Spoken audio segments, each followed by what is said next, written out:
Blessings, everybody. Welcome back. My name is LaShaundra, and welcome to the birthing room. This is a prophetic space for new beginnings to be born. If this is your first time here, then welcome. We're so glad that you are part of Rising Ground Church and that you're tuning into this message as well. God is speaking, and He's always speaking. We just have to be open and available and willing to hear what the Spirit of God is saying. So we welcome you to the family.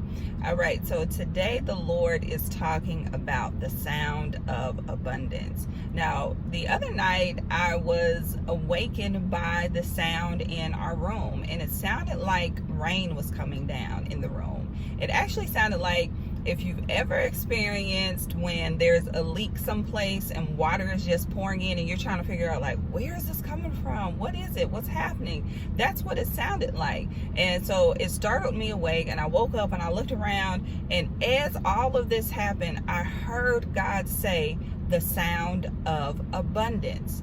And so, of course, I asked the Lord what this meant, but I also was waking up from a dream. All of this was happening like all at the same time. And so I was asking God, okay, of course now I'm awake. And so I sat with God and I was asking Him, and He was leading me to some very specific scriptures. So I pray that you all really tune in and listen up. And for those of you who are familiar, you know, the birthing room, this is our time to have a little bit of a longer time together. We kind of go over more scripture and break things down so that you can birth those promises in your life. That's my heart's desire. That is the mission that God has placed on me as it relates specifically to the birthing room as well. So I pray that you really listen up. So I want to look at a couple things, but first, this is what I want you to pay attention to. When God is saying that there is a sound of abundance, well, what is that sound, you may ask? It's obedience. And that can sound super simple, or it can sound like, well, how is that a sound? Well, it starts from this. Anytime you move in obedience to God, in connection with what it is that He has told you to do, an instruction, and you are following through with it, then it releases something into the spirit. It releases something from the spirit, which then sometimes it may seem like it takes a long time, but then it works its way down into the natural realm. So remember that, okay, that obedience is the sound of abundance. Now, let's look at 1 Samuel 15:23, because as God talks about obedience, then He also talks about disobedience. Now, we've all read this scripture so many times before, or at least you've heard it, and people have quoted it many times, but let's read all of this for ourselves. Let's start at 22. So 22 and 23, 1 Samuel 15. But Samuel replied, "What is more pleasing to the Lord, your burnt offerings and sacrifices, or your obedience to His voice? Listen, obedience is better than sacrifice, and submission is better than offering the fat of rams. Rebellion." Now, this is the second portion that you have to pay attention to, because if you're going to listen to the obedience and abundance and all of this goodness, then you have to pay attention to and listen to the other part, which is disobedience and rebellion. And it says, "Rebellion is as sinful as witchcraft, and stubbornness as bad as worshiping idols. So because you have rejected the command of the Lord, He has rejected you as king."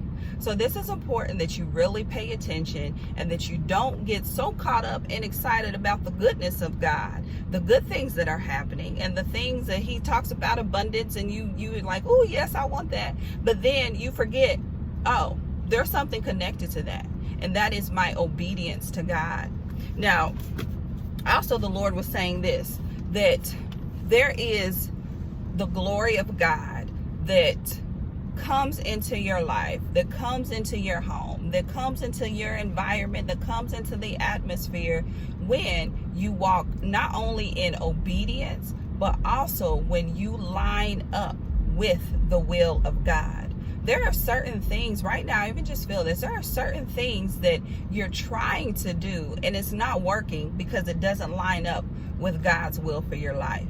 It's not that what you want to do is bad or ungodly, or something like that, but it doesn't line up with God's will for your life. So you won't see the hand of God on it. You won't see the hand of God on that thing, and even the success that you want to see come from it, if it doesn't line up with his will and his plan for you. Now again, remember, okay, what did we just read? That disobedience is that of witchcraft. That means it's that serious to God. So even when that means you trying to force something that God did not ordain, that he did not orchestrate, that he did not say that this is what I'm calling you to do at this time, and you're trying to force that, then there's rebellion there. Of course, another obvious rebellion is you just literally saying, I don't want to do this anymore. I don't want to follow this road.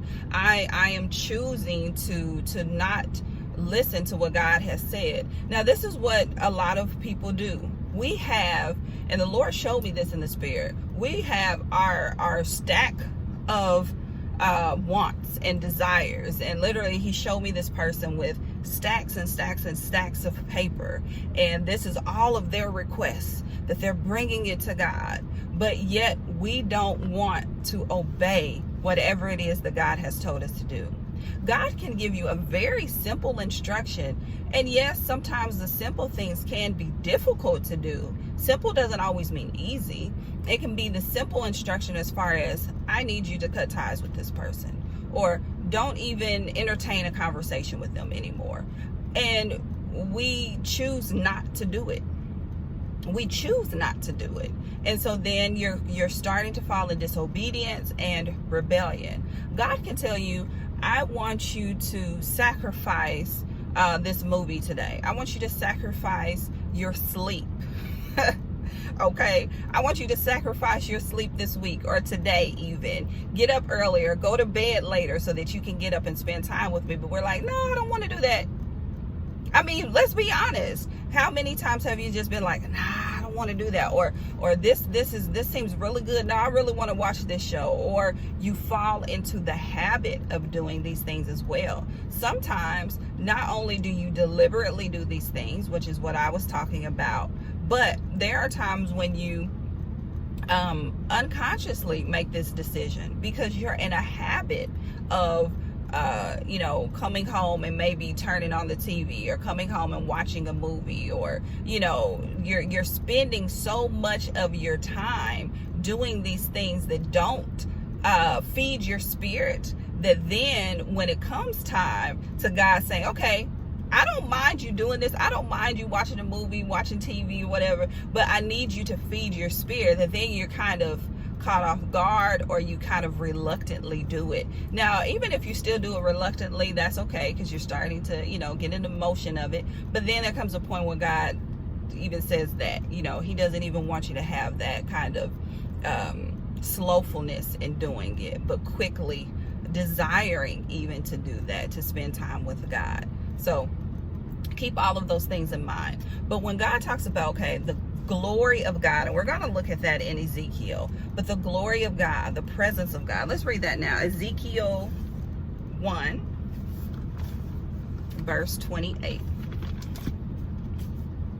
And if this message is helpful to you, if it's a blessing to you, then let me know in the comments. And if you don't like writing stuff, you don't even want to put your name out there, then just hit the thumbs up button or something, just to let me know that you're listening and that you're receiving what God is saying to you. All right, Ezekiel 1:28. All around him was a glowing halo, like a rainbow shining in the clouds on a rainy day. This is what the glory of the Lord looked like to me. When I saw it, I fell face down on the ground, and I heard someone's voice speaking to me. I'm telling you guys, I love this chapter, and actually these chapters, and Ezekiel and his experiences with God, and just when God was calling him. So take some time if you're looking for something to read this week, and like I said, to spend some time with God, read Ezekiel chapters 1 through 5 or something like that, or even through 3. That will kind of give you a good place to start. But so this is the glory of God, the presence of God. And Remember, the sound of abundance is obedience. And with that abundance comes the presence, the glory of God. But I loved how he said, this is what the glory of the Lord looked like to me.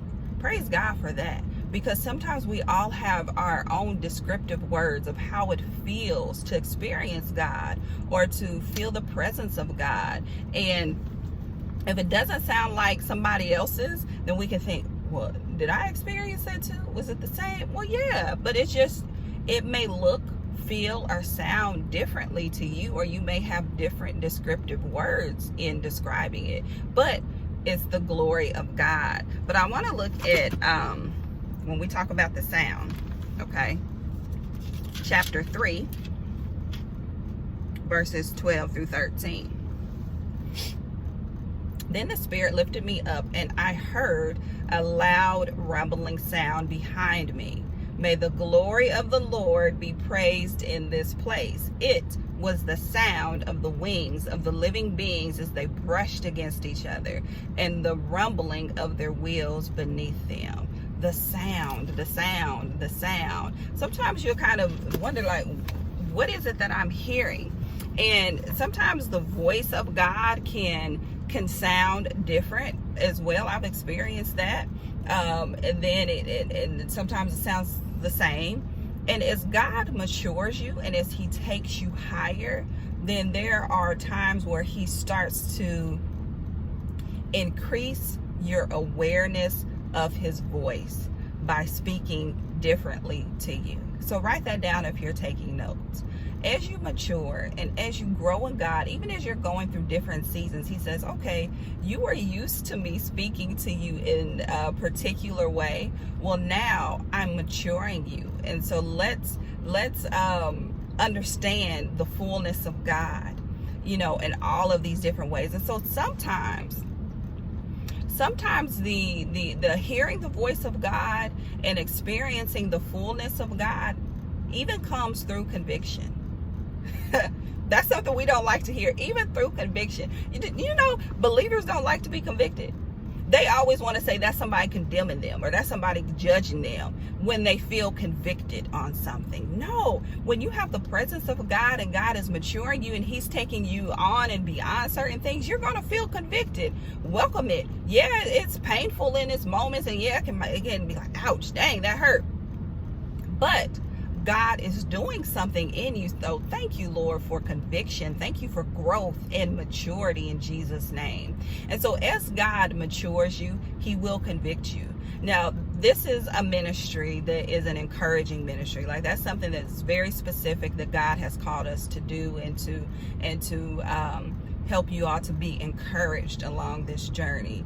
But it also means that with encouragement, there will be times that you feel convicted, because God is, not only is he setting things up in your life, but he's wanting you to go past a certain stage even. Thank you, Lord, for going past certain stages. That's what Rising Ground Church, that's one of our missions, is to help you. You've heard me say this many times before, but to help you go higher, to go to that next stage. And listen, when God is talking about the sound of abundance and he's telling you that it's obedience is better than sacrificing all of the gifts that he has for you, then he wants you to fall in line with that so that you can birth these promises. Again, that's what the birthing room is all about. In these prophetic teachings, in these prophetic words, we're here to help you to really be in that place so that you don't always just hear something that sounds good, that sounds like something that you want to hear. But yeah, it may convict you, but it also is there to teach you so that you can grow and so that you can go higher in the Lord as well. I think that's it as far as the scriptures that we're going to go over today.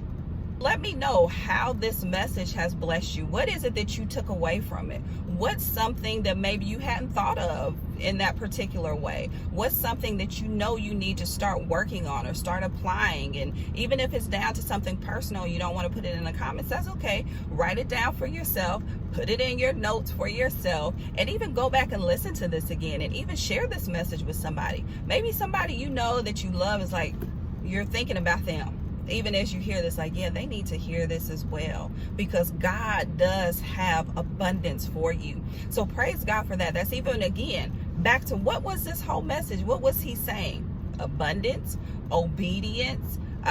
You don't want to sacrifice these gifts and blessings because of disobedience and rebellion. So all of this goes together. You can't have one without the other. So make sure that you're paying attention. Make sure that you're obedient. Not that you're just constantly having all of these requests to God, but that you are diligent and following through with whatever it is he's told you to do, no matter how small or how big it may be. All right. Well, I love you all. Stay tuned again. I mentioned this before. In December, there will be a new series in preparation for next year, 2023. So I'm looking forward to sharing that with you all. God has already been speaking to me some things about next year, and so we have to be prophetically positioned for that. So I pray that you all really tune in and pay attention. All right. Well, take some time to spend with the Lord. I love you guys. Have a blessed day, and I'll talk to you later. Bye-bye.